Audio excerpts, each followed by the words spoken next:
بسم اللہ الرحمن الرحیم۔ السلام علیکم ورحمۃ اللہ وبرکاتہ۔ عزیزان محترم، آج کی گفتگو میں تجوید کی فضیلت اور اہمیت قرآن پاک اور احادیث رسول صلی اللہ علیہ وسلم سے کیا ہے۔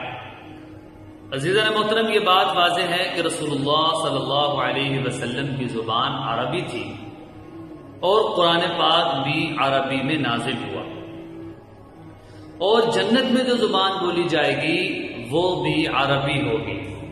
اگرچہ نزول قرآن کا مقصد اس کو سمجھنا، اس پر عمل کرنا ہے، لیکن الفاظ بھی بہت حیثیت رکھتے ہیں۔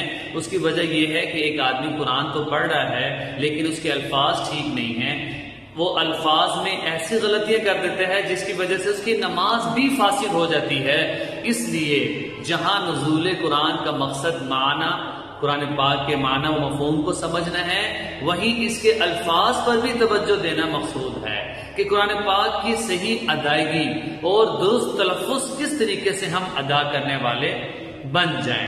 لہذا ضروری ہے ہر مسلمان کے لیے کہ وہ تجوید کے مطابق قرآن پاک پڑھے اور قواعد کے مطابق قرآن پاک پڑھنے کا اہتمام کرے۔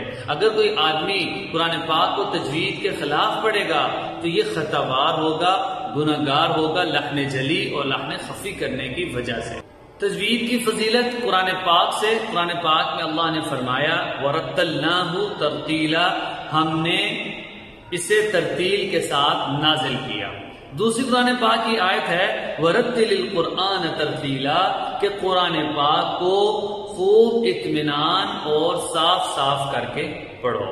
ان آیات کی تفسیر میں حضرت علی رضی اللہ تعالی عنہ نے ارشاد فرمایا کہ اس سے مقصود یہ ہے کہ قرآن پاک کو صحیح تلفظ اور ادائیگی اس کے مخارج اور صفات کے ساتھ ادا کرنا مراد ہے۔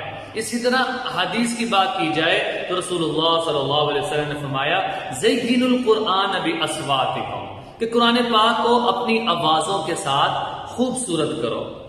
ایک اور حدیث میں رسول اللہ صلی اللہ علیہ وسلم نے ارشاد فرمایا اقرأوا القرآن بحون العرب، کہ قرآن پاک کو عربوں کے لہجے میں پڑھو۔